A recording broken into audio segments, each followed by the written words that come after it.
And today's episode, what we want to talk about is, the current state of Black America in America and what it feels like to be Black American, so on and so forth. Regardless of what side of the aisle that you're from or your party beliefs or your favorites, one thing that we can hopefully agree on as individuals of faith, whatever that faith may be, is that what's right and what is wrong.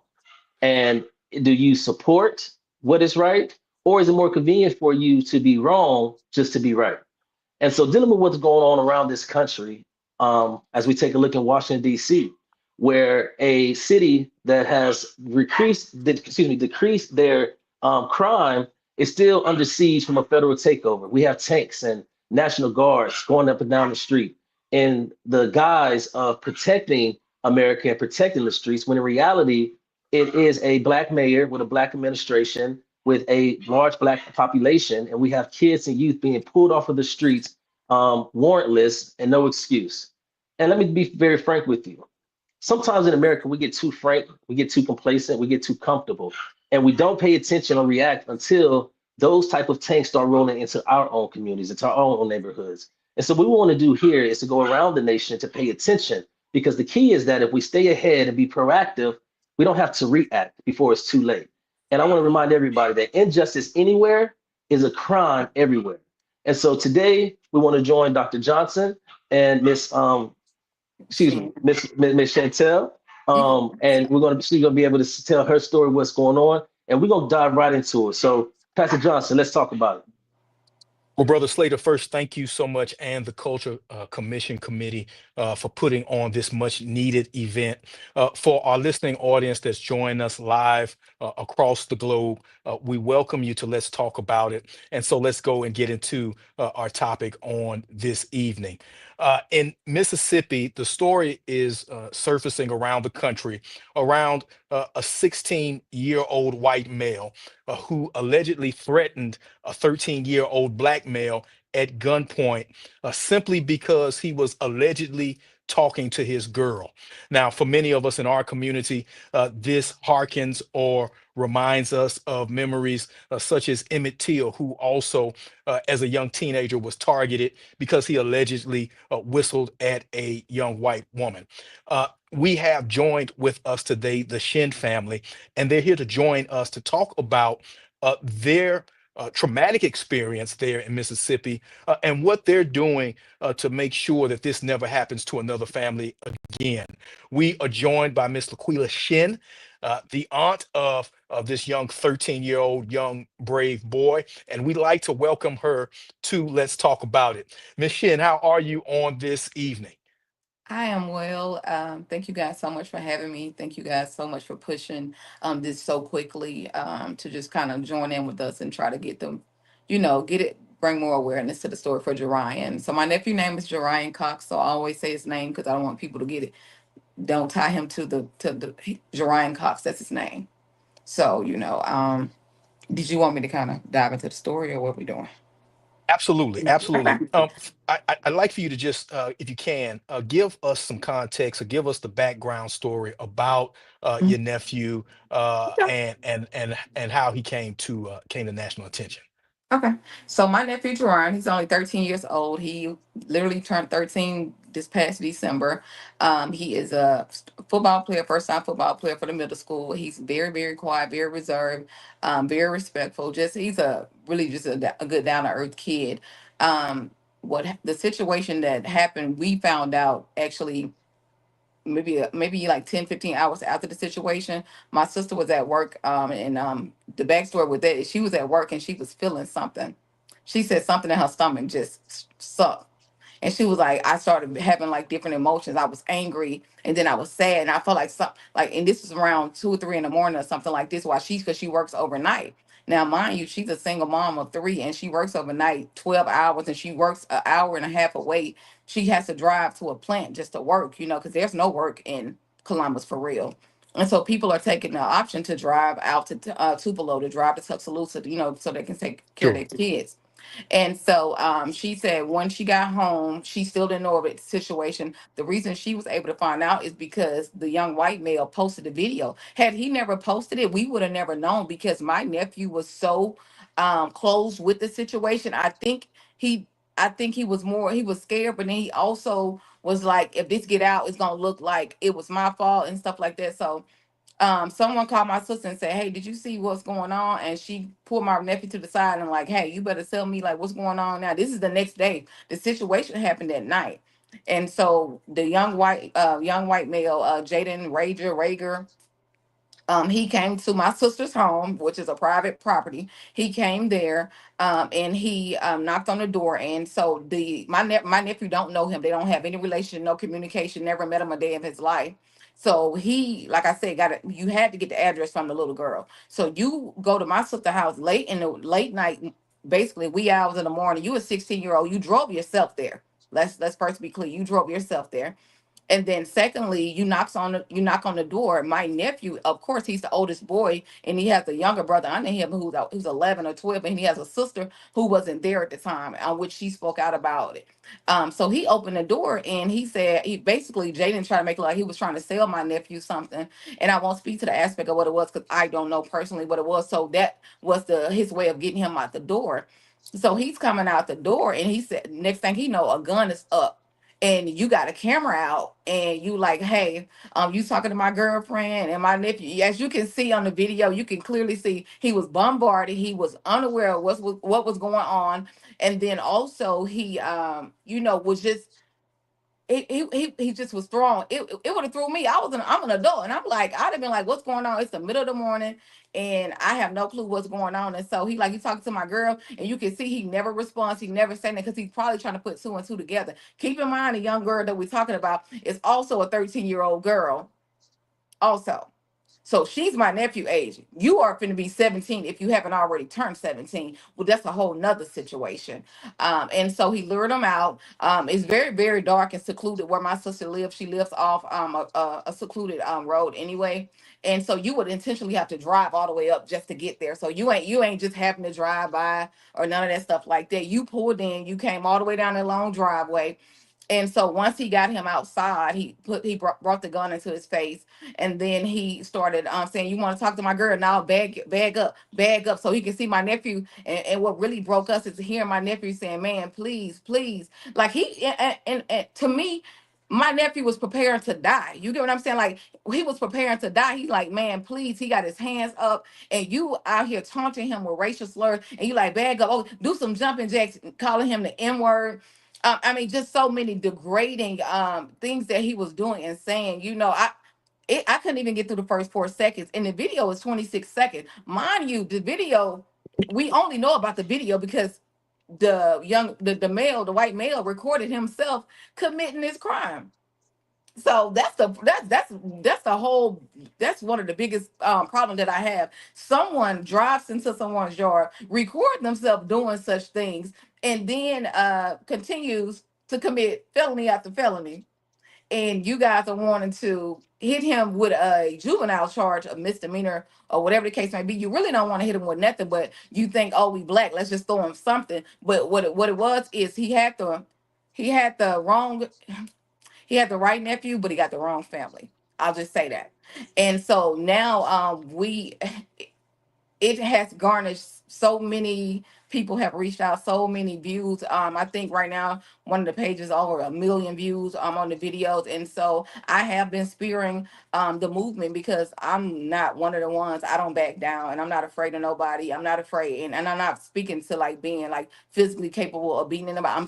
I'm fearless because I know I operate from a different place. And I hear that they're saying like, oh, the Shins are trying to take on Mississippi by themselves. No, the Shins are taking on Mississippi with God leading the way. It's completely different. So I want to make sure you guys are aware of that. We will not quit and we will not give in to doing violent things or trying to match them. We're not doing that because that's what's expected. They think that they can do things to these kids and we don't do anything about it. But then if it like everyone said, if the shoe was on the other feet, my nephew would have died that night.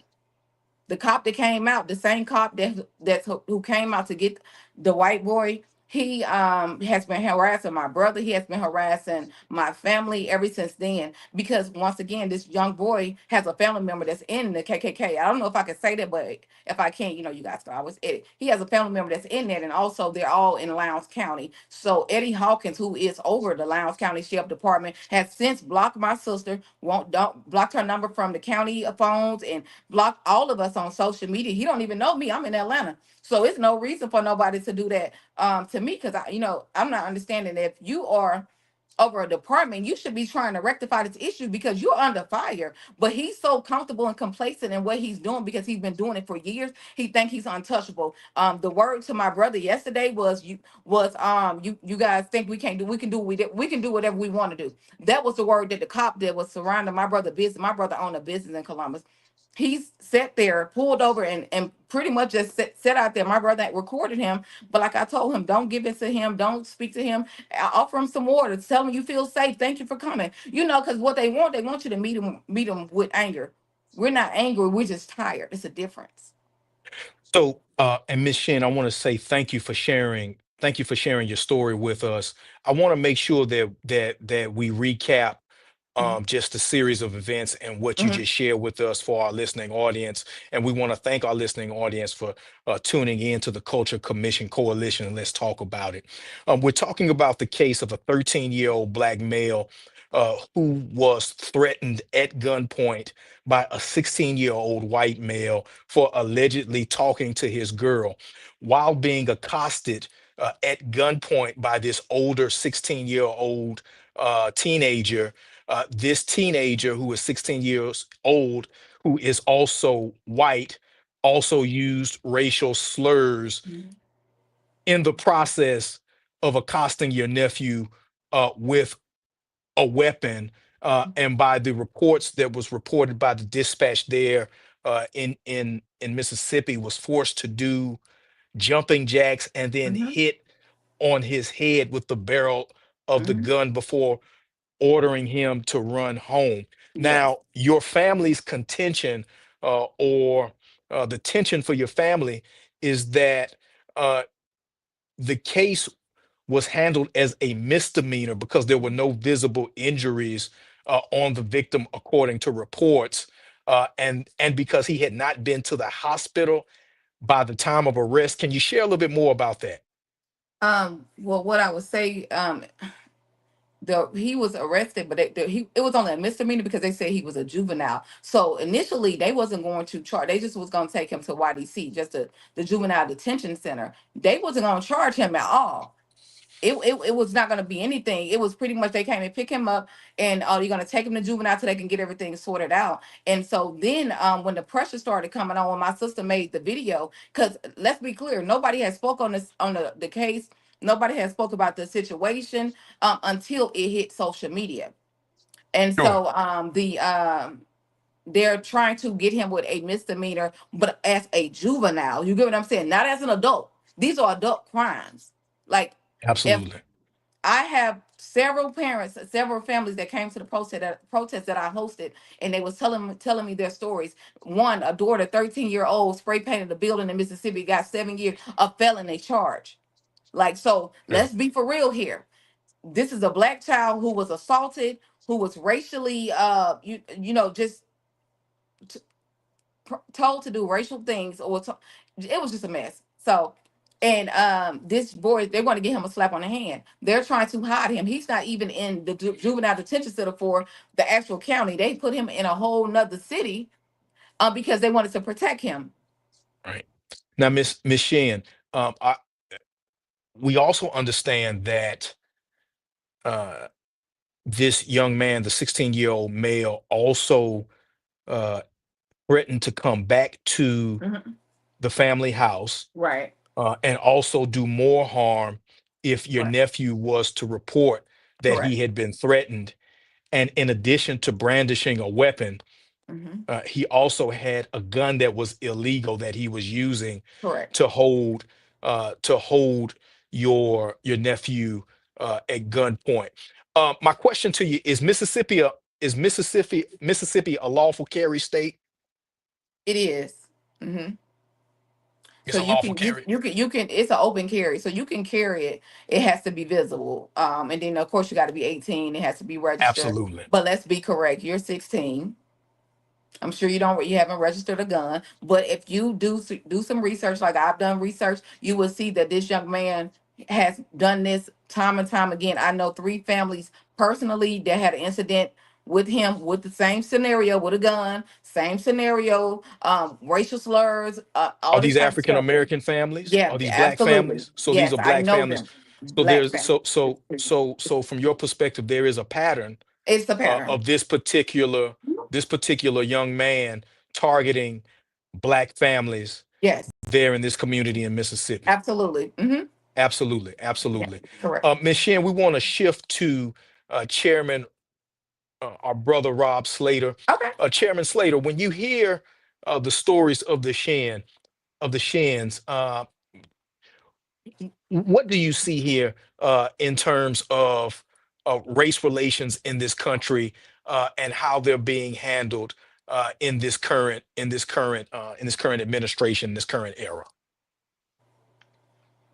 Um, well, for one, again, we extend our apologies for what you and your family have to, what you guys are going through. I am a firm believer that unfortunately history repeats itself Hmm. by the train called Make America Great Again. Absolutely. Um, and so we're in a time when America was great. This is so parallel to Emmett Till, and we all know Mhm. how unfortunately how that ended up. Um, this is not the case. It will not be the case. It was over what 60 something plus years before the culprits and murderers in the Emmett Till case was brought to justice after some of them had passed away or lived a full life. We at the Culture Commission, along with the Shin family, will ensure that that would not happen this in Jim Crow 2.0. Correct. We're going to do Mhm. everything we in our power to do it. The next time there's a march or a rally down there, we will be on the plane and be boots on the ground. Justice will prevail for Mr. Jarian Cox. But furthermore, this is wrong all over. For one, imagine if this kid walked into a school with this gun. Mhm. Imagine if this kid actually acted on his threats with this gun. This is terroristic threats. It is Mhm. also a federal hate crime.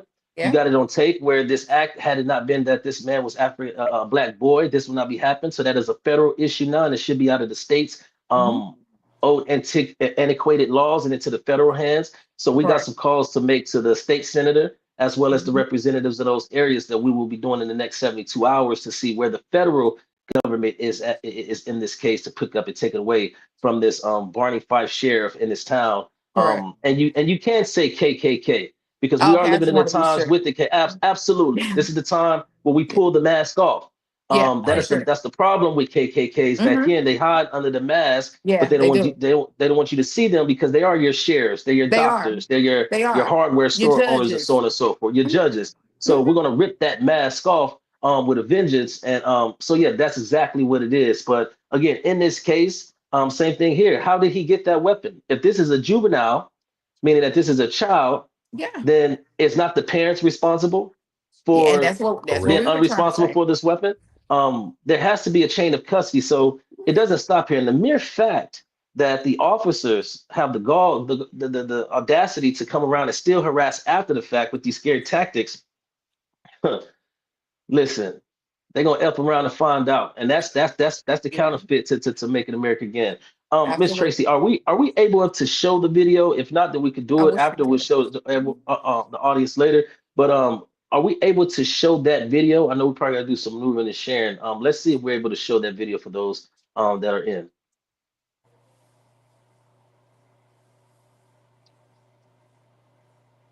Let me see.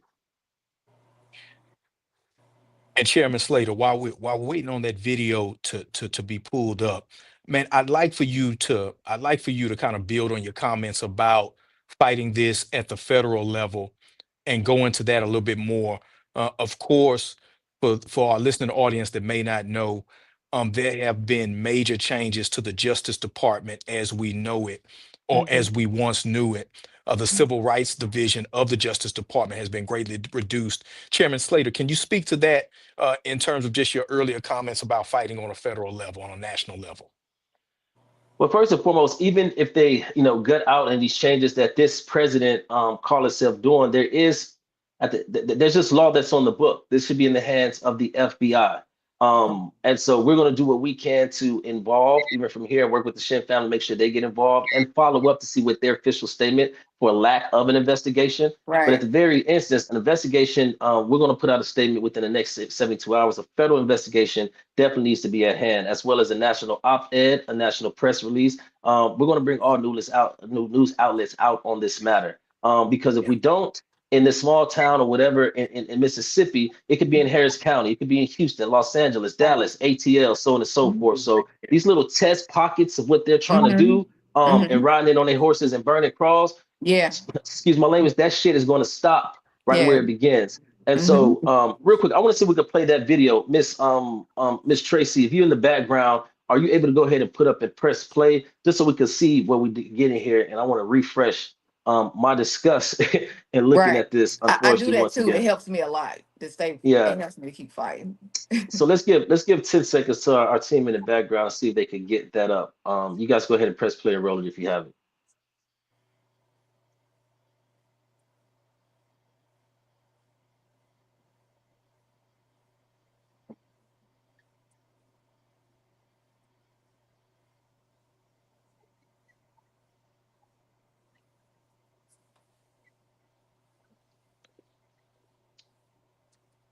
They're working in the background. We'll see. Yeah. They'll Yep. probably do it in a couple of seconds. But So Chairman Slade, I have have another question for you. go ahead. The 16th Circuit Court District Attorney there in that city, Attorney Scott Colum, said that there are legal limitations that prevent local law enforcement from charging juveniles with felony before a trial is held. In your experience and in your opinion, is that law being selectively applied? Yeah. Absolutely. I've never heard of that. Again, let me just I'm not a lawyer. I'm just a common sense community leader. I've never heard of an active shooter that said, hey, we have a law on the books for those that are juveniles and those that are for adults, as if they're two different sets. The crimes are crimes. Yeah. Right. You go to a judge and let the judge determine if that person could be tried as an adult or whatever the case may be is. And we get that on record. And then they justify as to why. But at the end of the day, there are some charges that the state cannot yield over the federal government, such as Right. a federal hate crime. A federal hate crime is a hate crime. The state don't get to choose or select. So there's a piece that's missing by way of federal jurisdiction that needs to come into play immediately, right? And when we have crime rising in so-called DC, we have terroristic domestic terrorism existing right here in Mississippi. Mississippi is burning, and when someone can go in the middle of the night and to a 13-year-old, lure him out of the house, trespass with a weapon, videotape it, Hmm. right? To do dance. That's not only a terroristic threat, that's also kidnapping. It For you have Right. is. somebody And doing that's that what he Right. was. action, you're Mhm. taking possess of a person and their body with a threat of violence. That's kidnapping, federal. That is federal hate crime, federal. Then I want to see how long, the age of this other young lady that's involved. So there's so much more. And if this individual went to this door to lure to sell something, anything. And let's say hypothetically that was illegal. Now you have Right. another crime that's happening of distribution or whatever the case may be. So we could go and play all these days long, and they know that. And Yeah. so the KKK just has to be stopped. So I see we have the video up. Okay. We're trying to get it up. So let's see what we got there, Miss Tracy. Let's get in. Let's see if we get some sound and listen in.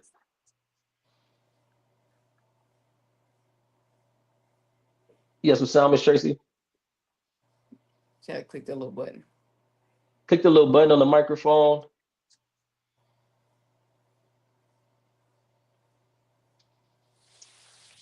And so until that sound comes in, we just got a lot of questions to bring the attention to it. And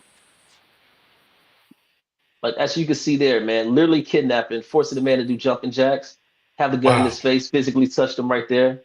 Um, pointed. Chairman Slater, as I'm watching this video with you and Miss Shin, I know that the district attorney Colum said that they can't move forward without any bodily evidence. But what about the psychological harm that's been done to this Well, young man? again, I'm sorry. I don't know what the hell I just saw. Did he not just touch him with the He He did. with the did. gun? He He did. did. He Did he did. not? This And is what. so Oh, I'm so sorry. you have a physical contact, Mm-hmm. and then like you say, the traumatic, the traumatic cause of it, and the psychological aspect, and sometimes that causes more harm than Yeah. actual physical. The bruise Hmm. going to heal, but the Absolutely. Right. PTSD from this situation is perpetual. So basically, we just have to expand this investigation to some people with some common sense outside of the Hmm. great state of Mississippi, which I love. My father's family is from Natchez, Mississippi. Shout out Natchez. Hmm. Um, but listen, the South is Southing right now. Jim Crow is Jim Crowing, and Hmm. we killed Jim Crow once, and Lord, we got another grave for him as well. Miss Shannon, I'll yield to you. Go ahead. Oh no, I was just saying exactly what you was about to say, and they were just trying to say, oh, if he had had a black eye or something, like you don't need a black eye for you to see that he was hit. Yeah, I mean, why would you need a bruise? We all saw, we heard, we can hear when the gun made contact to his face. So Cologne was saying that it would be different if he had like a bruise or something. Baby, the bruise is internal. The bruise is mental. Like the bruise that we're talking about, it's gonna take years to heal. That bruise that you want to see, I'm glad you don't see it. Like, cause So that's gonna go away. It's gonna fade. But what we so have to deal with is the long term effects that it's going to have. all right. So Tom, I'm sorry. Let me ask a few questions. So you said that nobody knew about this until the video showing. So the police came that night that this happened. Oh no, this was after this one. This Okay. wasn't at night because once the boy posted the video, it started making its wave around, and finally somebody in my family saw it and contacted my sister saying, "Hey, ain't this your son?" And meanwhile, my sister is coming from work, so just imagine her state of mind. Like she said, I could have easily came home and found my son laying in my driveway. I'm at Right. work working 12 hours a day. Right. And so even just like that, again, I'm no lawyer, but I'm common sense, right? This gentleman is on a video camera being recorded, half Yeah, naked. no, he recorded Ha, ha, himself. He's holding it. yeah, I'm saying the victim is half naked, Yep. and he's a Wow. minor. So we got a Yeah. half naked minor out there on social media. That is a crime. Yeah. Listen, we could go on and on, and so as of right now, Miss Shin, where is this demon? Where is he at right now?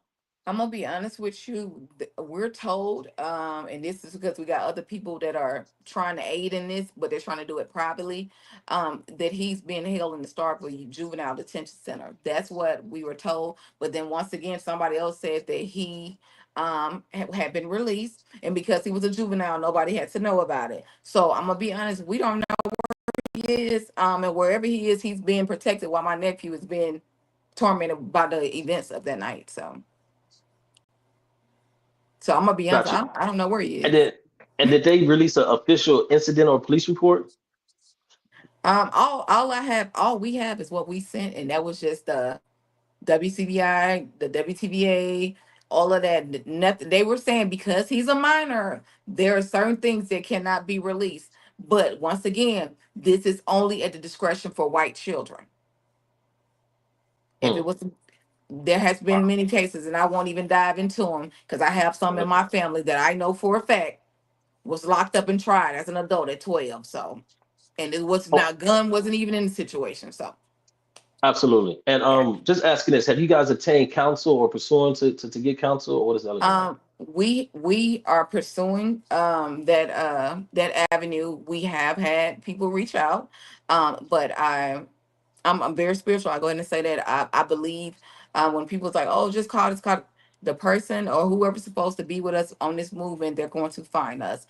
And I do believe that, and that's what we're standing on. I feel like, the situation is going to be a national story and it's going to get to a point where there are going to be people reaching out. Cause I tried calling, I did, but I was getting nowhere because it was like, oh, it's a juvenile. I was hearing the same thing when I was contacting a lawyer. Oh, you may have to try to get a civil lawyer or you may have to try to sue the county. And so it became a little bit overwhelming for me. And I was like, you know what? I told my sister she had checked out for a moment. She was about to give up. I'm like, listen, that's what they want. You can't give up. Mississippi is so used to black people giving up and bowing, bending down to, their beck and call or whatever it is that they're trying to do just so they can have their way and have their little white make America great, or make whatever it is so they can have that. Um, I'm a realist. Like, I'm probably the best worst thing that ever happened to Mississippi, because I was born in Mississippi, but I will go to war with Mississippi. Like, I'm not afraid at all. And they know that. And I think that's why they're moving the way they're moving. You have started to harass people because you want people to be fear. Nobody is afraid. Like, they want us to be afraid, but they know they're dealing with a family who's very strong. We are a very large family in the city, in the county. We probably have probably one of the largest families, and so their tactics are to try to get you on little things. Try to like just follow you around and all of that stuff. I was in the city. I'm untouchable in this city because everything I got is clean. That's why we went to the protest. That's why we was out. We welcomed them to come. They just kept passing around at the protest, passing around, want to intimidate people, but you can't intimidate people who are not afraid. Like, we're not afraid of you. Like, our ancestors may have been afraid of y'all, but we're not. Like, and I constantly say this, dear white America, we are not our ancestors. And I hope you all know that. Like, we so tired of telling y'all this. It's gonna be a war. Like, it's not gonna be, you're not gonna just keep doing our kids this way and think we're gonna sit back and just keep praying. Yeah, God said pray, but he also said get active. So we about to get active. So that's where I'm at with it. Hmm, hmm, hmm, hmm, hmm. Chairman Slater, Yeah. when you hear about what the Shin family is facing in Mississippi, and you look at some of the things that we're dealing with here in Texas that the organization is dealing with, where do you see commonalities, and what do you see as next steps forward? Um, the commonalities is that the reality is that Martin Luther King's dream is deferred, but it's not delayed. We thought it Correct. had arrived, and we're far from it. It's deferred, but Right. it's let me say this. It's delayed, but it's not deferred. Shall I say that? We have not reached there yet. So Yeah. the commonality is like down here in Texas right now, and as the world knows that we have just underwent a racial gerrymandering of our congressional districts, just so that the opposition can gain 5 more seats. And when I say oppositions, I'm not talking about Republicans. I'm talking about this MAGA racist Mm-hmm. movement that is permeating the fabric of our society. Um, and the crazy part is they're more blatant and that they're open with it. They're not hiding it no more. Yep. This KKK here is Mm-hmm. masked off. Mm-hmm. Um, we as a people is living under this comfort that we just don't believe America could get too bad. This too shall pass. Let me be Right. clear. Our rights and our civil rights are being reversed and been taken away Absolutely. right before our eyes because we're leaving families like the Shin family out there on their own. We're leaving these situations out there on. We had a representative from Fort Worth, Miss Nicole Collier, that was kidnapped, pretty much held hostage in the state capitol unless she signed a permission slip to be escorted by a DPS officer to go to the restroom and go here and there, whatever. And then when she tried to do a press conference with Governor Newsom out of California, they told her to come out the restroom, get off the phone, and she's breaking the law. They're rewriting the laws right in front of our hands. And the distraction is every time we talk about a lawsuit or to litigate a law, there's another case, another case. Yeah. This cycle is so distractive that we don't even know what reality is no more. Right. And so the message to our people across this country is to A, take a deep breath. Do not be distracted by the distractions, but focus on the destination. We have a place Right. to fight this battle, not meet them where they are, but meet them where they're headed. And Mm-hmm. so once we elect more people in that is for civil rights, and like I said, imagine if Martin Luther King was a congressperson or Malcolm X was a senator. Those are the type of leaders we need. We need the civil rights movement inside the law to once and for all codify them to make them really work for our community. So the connection piece is that what is happening in Mississippi is the same thing that's happening every day around us. Yeah. It's racially motivated, where the law that is supposed to protect and serve us is only serving and protecting the few. It's Yeah. not for us. And to any Afro Americans, Black, Negroes, whatever you want to call yourself, think because of your tax bracket or what you make or your job that you're safe and you're over here that's not going to touch you, you're going to be last, but you need to be the first to go. You're the problem. We need to come together in unity and stand up and start speaking on this in a very strategic, educational, and law-abiding way. But however, we cannot yield. We have to support. And so with the Mission family, the Culture Commission Coalition is going to assist you full throttle, obtaining and whenever you get that legal base out, we'd like to represent you on the advocacy, on the organizational part, and we're going to assist in this fight for justice for Jarian. And we're going to plan to come down there and put boots on the ground because we have to fight it there so it doesn't come to our shores. It doesn't come here. Absolutely. And we got to fight battles here so it doesn't come to your shores. So Right. that's what the coalition part is. We're not playing no games in 2025. We call it Project 2026. And Yeah. we're ready to fight. It's no more when they go low, we go high and Yeah, all that. no, Listen we're here. not doing all that. Yeah, It's yeah, not yeah. going high. We going Listen, low. listen. I steps on bugs. I steps on snakes. I don't like things that crawl. No. We're taking the fight to where they're at. So first and foremost, action plan driven is that we are going to make an official statement to the leaders there in the federal branches of government, the representatives, as well as the two state senators for an official comment on this matter. Put out an inquiry to the FBI and the Justice Department to try to get a context on it, as well as an official statement from their sheriffs and the local DA and so on and so forth to just get their things, their statements on statement. Right. And we could go from there and we could litigate from there versus the Constitution because this young man was clearly hit. He's definitely underage. He was exploited on a video camera recorded without his permission, without his Right. parents' permission. He was half Yeah. nude. Yeah. So this is a child that's half nude. Is that not damn near child pornography? We could go all day long and put loopholes in this, man. So Yeah, I we have seen a a lot lot of of people questions. charging. Mhm. Yeah, so Right. we have a lot of it's all connected, boss. It's all Yeah. connected, and it's going to get worse before it gets better. But we got to lock arms at a community and fight this back. So I implore everybody, no matter where you're from, tap into these issues. If there's issues in your communities, your areas, this is where we try to bring them up, and we fight them all at the same time. We don't. This is what we do. This is what we're here for. Because there's no issues to vote on if there's no democracy. And right now, people are rewriting these laws, boss. So Yeah. we are for it, and that breaks my heart. Like looking at that again, man, and I definitely think that if you guys haven't already, look into some some counseling for this young man, It's how already demeaning started. that could be as this man go on to pursue college and play sports, to think that he was made to do degrading things, his body exposed at the hands of a white young kid looking down the barrel of a gun. Unacceptable. Unacceptable, Unacceptable. man. Our black boys shouldn't have to endure that. They endure it from the police, and I'll be damned sure if we're going to allow them to be done by people around them. We got to stand up. We ain't playing. We can't do this. Not at all. Not at all. Brother Rob, as I'm looking at this video, you when you and I were his age, we didn't have to worry about anything like that, right? Um,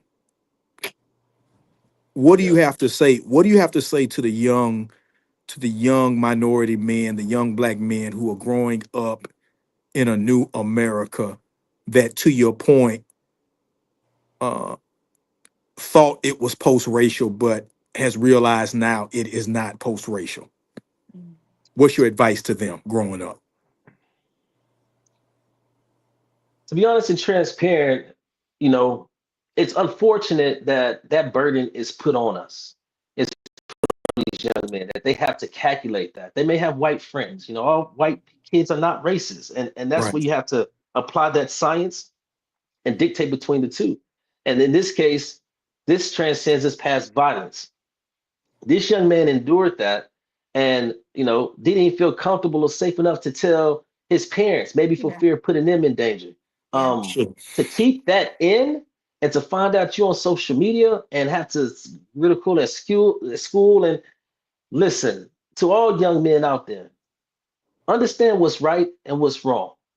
Um, Understand that there are people out there in the community that got your back, your mothers, your uncles, your fathers, your whatever it is. Don't think you're out here alone.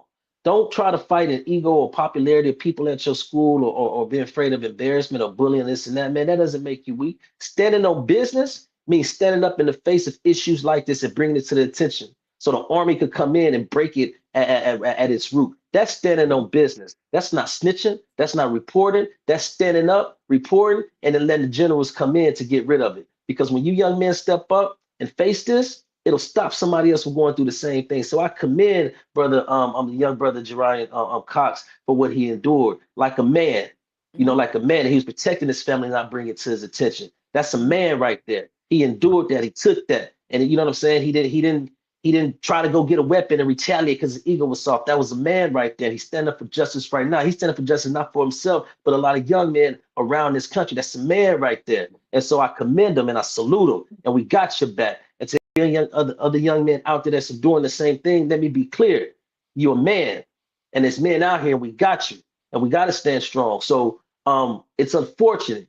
And I want to say I apologize as a 43-year-old man that we left an environment for you guys to be able to thrive in this. But guess what? We need you young brothers, man. We need you young brothers. So step up. We got a lot of work to do. A lot of work to do. We got you.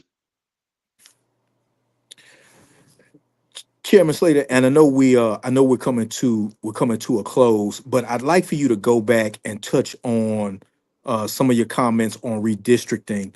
I want to pull up a comment that Representative Todd Hunter from Corpus Christi made. He is the primary sponsor of this new Republican map that was just passed on yesterday, and Mhm. in laying out House Bill 4, he said that Republicans were legally permitted to pursue redistricting in the middle of the decade and to maximize partisan gain. He also said that redistricting can be done at any point in time, and that the underlying goal of this plan is straightforward: improve Republican political performance. I'd like to hear you speak to that, because earlier you made a comment about the boldness or the directness of in this new Jim Crow era. Can you speak to that in light of our redistricting fight here in the state of Texas? I mean, basically, he's being very clear and telling you, hey, we've been working on Project 25 for the last 25 years. When Mitch McConnell started laying down the votes and started with our judicial system, where they started putting Supreme Court justices and different justices around the country, 'cause that's what they start with. Our biggest problem is the Supreme Court. It's not even the president. It's the Yes. safekeepers of our laws that allow this to happen. But there's just enough loopholes, just like the tax law, to where these laws apply, can be argued for some, but also be used against some. So Mhm. Right. Texas redistricting, for instance, oh, it's legal, it's right. But when California doing it, it's against the law. See, it's right for Texas to do it, and they can use that argument. But as soon as California start barking, oh, now it's against the law, and y'all can't do that. See, stand your ground applies to somebody jumping on top of a young boy with a bag of Skittles, Trayvon Martin, and killing him, or somebody's just shooting you because they fear for their life, or they scared, they coward, they got a spine, they wasn't raised right. Yeah. That's stand your ground. But when a young man or something defend himself and shoot, you got to go to court to prove that you're a thug, right? This 16-year-old that we just saw, that man had more tattoos than me on his arm. Where was his parents? What kind of upbringing he had? And he has a record of menacing 3 other Yeah. families and so on and so forth. And yet still nothing has been done. Now, let there have been a black individual, a black boy with that type of record. Well, for one, he probably wouldn't be on the streets or alive, or he'll be charged as an adult, but he'll be labeled as a thug. He'll be tried as an adult. And so at the end of the day, it goes back to just like mental health, right? When Right. a white kid commits a crime in a school, or kills a black church, black parishes at a church, the first thing the news say, oh, this is a mental health person. Oh, it's mental health, right? If it's a black kid, oh, he's a thug. Where's his parents, and so on and so forth. So with the redistricting, they're telling us blatantly, like, listen, this law exists, but it just don't apply for y'all. It just don't Right. work for you unless we Right. decide to.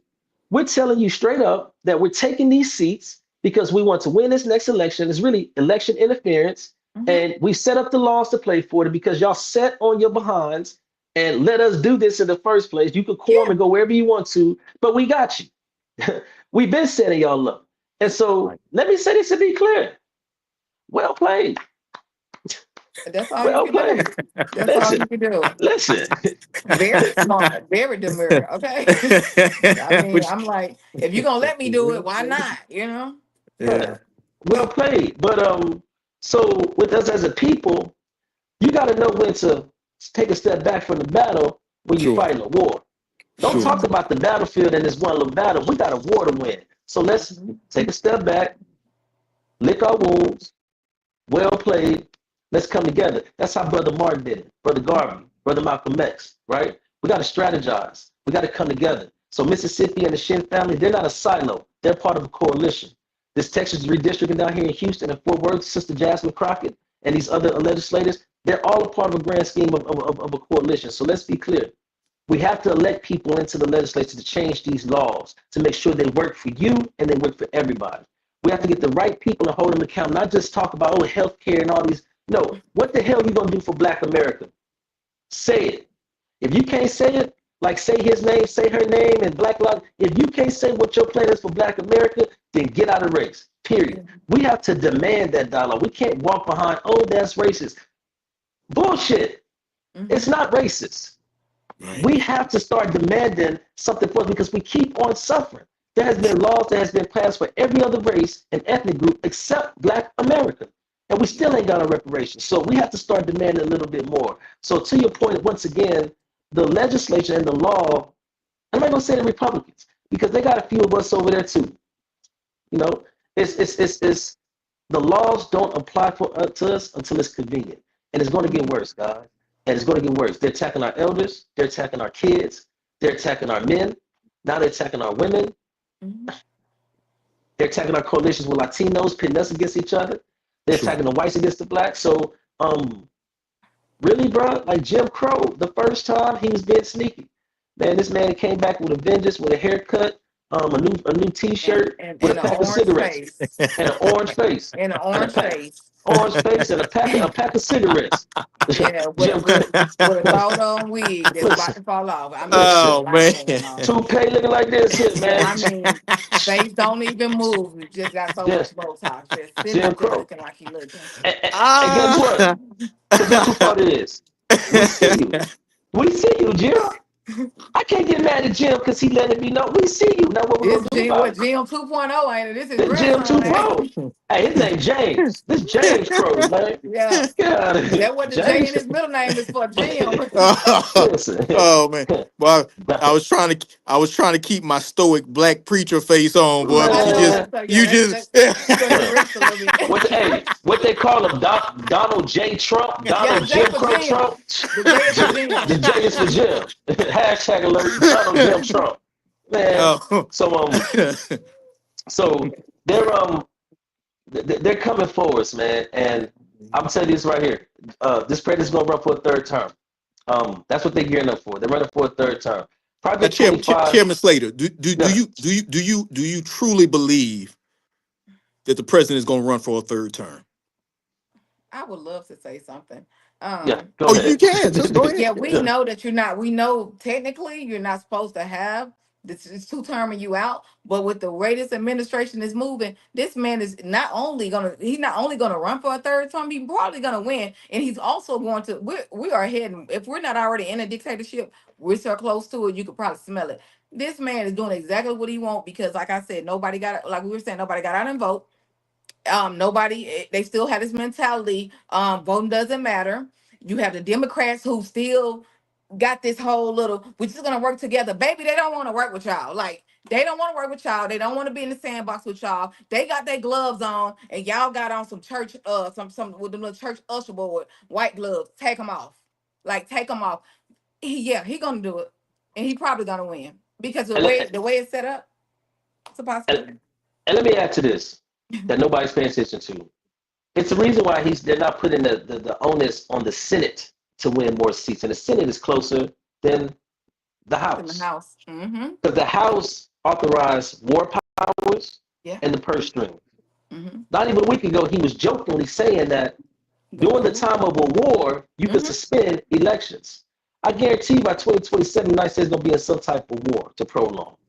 And then the Congress is going to try to give you extended superpowers to the president to suspend an election for as long as possible. It's written. He's telling, just like they told us with Parliament, he's telling you what the heck he's going to do. But to shore that up, they need to cushion those House seats because the war powers come from the House of Representatives. That's where we're fighting at, folks. That's where we're fighting at. And so what we have to do is not only take back the house, we have to have a plan. Going in there and impeaching him and complaining, listen, we're going to lose. We have to have a plan. And so with all due respect, as a faith-based person, I believe that what's destroyed shall be rebuilt. We're in Revelations right now. I'm excited for what's to come. Yeah. Yeah. We're living out Revelation right now every day. I read my Bible all the time, and I promise y'all, we are dead smack in Revelation, probably somewhere between 18 and 19, but we are there. Right. And then knowing that we are there and not being active, I think that's more of the disgrace to the situation, because a lot of us, proclaim Christians and Black people, we've all relied so much on our faith. Faith without works is dead. Like it literally says in the Bible, you have got to get active. You cannot rely on God to do, like, God is God. We can't take that. But he says that you have to. A man that don't work don't eat. You have to work. How you gonna provide for your family if they taking everything? Look at the prices at the grocery store. I went in there. I bought 2 bags. I promise you, $100. I was so confused. We are at the grocery. I'm at the grocery store making life decisions. Like we don't even really need no milk for cereal. We could probably use water. Like that's the time. It's that bad right now. Like. And to add, think about it. If they take away the food supply, the Black culture, we dead. Yeah. We the least ethnic group that don't know how to farm or don't farm. There's 3 million farmers in America. Only 45,000 of them is Black. We can't farm. Stereotypically, we can't swim. We can fish. Do we hunt? What the hell can we do for survival? Mr. Slater, what's so crazy is we tried ourselves. We tried stop. We tried our hardest to get away from the things that our ancestors was doing, not knowing those things was the things that was keeping them alive all those years. So we don't want to farm because it's too much like picking cotton. But baby, guess what? What did you just say? We don't know nothing about agriculture. We don't know nothing about farming. I haven't met a man yet that know how to fish, and I love to fish. I'm from Mississippi. I've been fishing since I was like 6 years old. So, and you ask a man like, "You go fishing?" He be like, I don't even know how. Well, you might have to come a little southwestward because that's all they do out here is fish. That's all we do. I'm going tomorrow. You see what I'm saying? I have to come out, but I just think now we dealing with a generation who has been desensitized for one, and who's also running a race. And the race is they're running away from what used to be. I will be the first to say what our ancestors went through was the worst thing, but there were some things back there that we can pull from that we can use today. There are moments and like history stories and stuff that happened that when you saw Black people come together, you know that there's unity, this power. We have the power. Right now, the world is trying to make us think we don't have power, and the little power that they do let us allow us to think that we have, they want us to use it against each other. So it's all about division. The game is division, and we've been divided for years, thinking, "Oh well, that ain't got nothing to do with me because it ain't in front of my doorstep." Well, baby, guess what? Every day we turn around is at somebody else's doorstep. So it may have not hit your doorstep, but I can promise you, within the neighborhood, we have got to come out. We have got to come together. We have. Hey, Dr. Johnson, we need Miss Shan on here permanently as our Angela Yee. Like, you know what? You read my mind because I was about to say, as soon as we get off here, I need to holler at Rob about getting on here permanently. You just got recruited.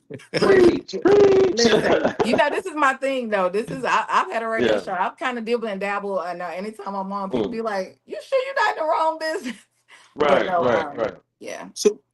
So Ms. Shan, you bring up an interesting point, both you and Chairman Slater, when you talk about the spiritual fortitude that is needed today by our people that may be lacking. And it reminded me of a comment that Aaron Magruder, who is the creator of the Boondocks, said. And he said in 2009, I believe, that Black people had lost the moral high ground. In your opinion, and I'd like to get Chairman Slater's opinion on this, and I know we only have a few minutes left. Have we lost the spiritual and moral high ground in this country? Am I speaking or? You can go first, and then we'll go and we can close it out, Chairman Slater. I wouldn't say we've lost it.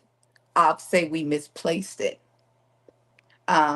And because there's so much going on, and social media has our youth, and not to be honest, they have grown people. Everybody is so I mean, so wrapped around these devices that they can't see what's going on in the real world because you're too busy worried about what's going on the internet, what's going on social media. I'm gonna be honest, I feel like the internet was a distraction that was already set up to create division, to create another place where they can kind of, it was a curtain. And so everybody's inside the curtain, but outside the curtain, everything is going on, but you can't see it because the curtains are closed. So no, I do believe that it's just been misplaced, and I think it's going to take leaders like you, leaders like Mr. Slater, to try to, like you said, put some boots on the ground, try to get out there and try to see what we could do to try to unify not only just the Black people, just unify us as a whole. Because I've met plenty of white people that want to kind of come in and they want to stand with us, but like I said, talk is cheap at this point. We need a Sure. game plan. We need to figure out what we finna do. I don't need everybody raising their hand or whatever, and when the lights come on, just like the roaches, you get the scattering. No, it's not lost, it's been misplaced, but we need to go find it. We need to get all of us, put our little, take them iPhones, put the little flashlight on, we can come on outside together, baby, and we can find it. It's there. She's awesome, man. Yeah, I know. Chairman Slater, you have the Okay. last word as we close out tonight. Um, as far as the moral high ground go, I think that the biggest thing that we have lost is our sense of being as a people. Um, I'm big on this. Um, Donald Trump, I'm a certified executive chef. Donald Trump is a pig to me. But when I see a pig, I'm not gonna cry about it. When I look at the pig, I see bacon, ham, hogs, pig feet, um, No, for ribs. real. I'm gonna take that pig and I'm gonna listen. I'm gonna cook and eat with it. You did.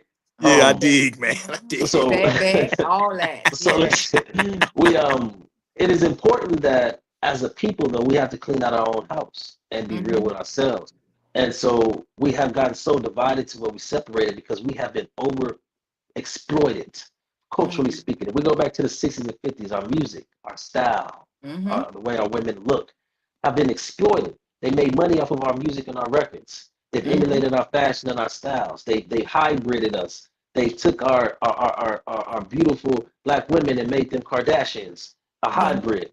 And this is, when I say pro Blackness, let me be clear also.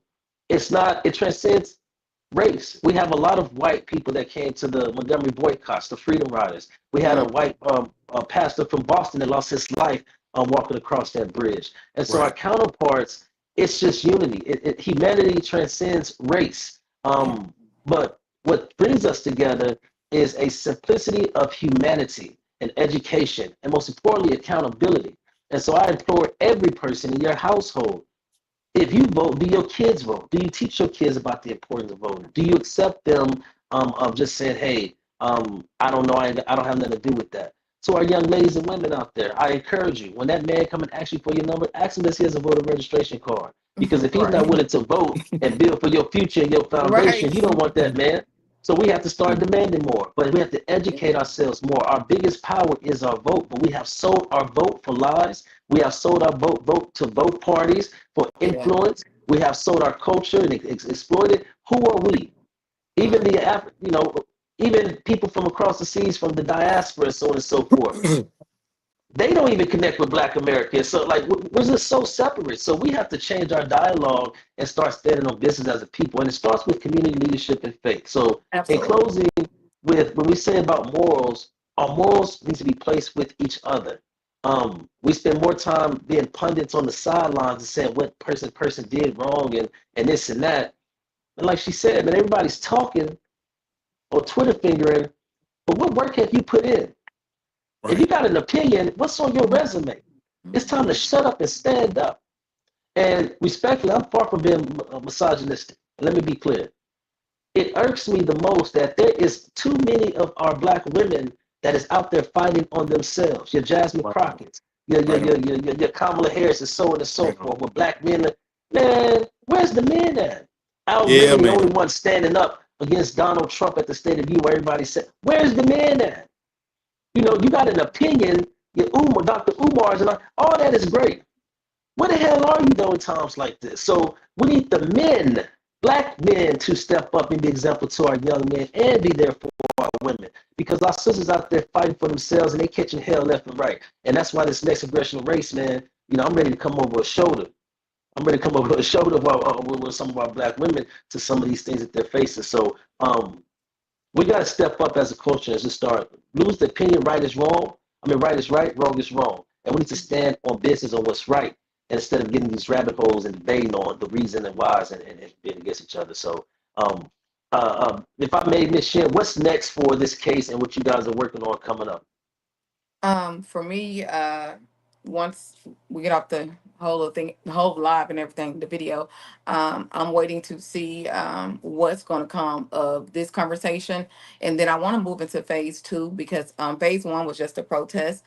Phase two, we will be getting more active as far as like specific locations, actually marching and moving because the last protest we kind of was at a location, we was there just to kind of give like a general statement, but I'm going to continue to push it on social media. I'm going to continue to do what I have to do to raise awareness around it, and just for the most part just continue to push the movement forward because we will be heard. That is the movement. That's what I named it. We will be heard, and so we will not be denied justice. I love it. It may be delayed, but we won't be denied justice. I I can love it. guarantee you that. So I love it. Good deal. And Dr. Johnson, where you at? You at the radio station? Where you at? Tell everybody where the I station you I at, I man. I am. I am. I am at KTSU, and they were so gracious enough to allow us to broadcast from their station tonight, and want to thank thank you. want to thank KTSU, Thank you. and would ask those, if you're ever listening, join in the KTSU Impact Houston Live every Saturday morning from 7 a.m. to 9 a.m. And also continue to follow us at the Culture Commission Coalition. You can go to our website, www.culturecommission.org, as well as Facebook and IG. Love it, love it, love it. And thank you guys so much for having us. So we have these Let's Talk About It series every single week. So to follow up, and we'll talk offline, Dr. Johnson, we're going to get with Ms. Shen to walk with them along this process because Mississippi is burning. It is. It's been Mississippi is burning. burning and burning. It's And been so we're going burning. to call it some reinforcement. So, Ms. Shen, I commit to you in front of everybody. This next rally and these next boots on the ground, the Culture Commission will be there. We will drive or we will fly in. Absolutely. We will help organize. We will get this megaphone out.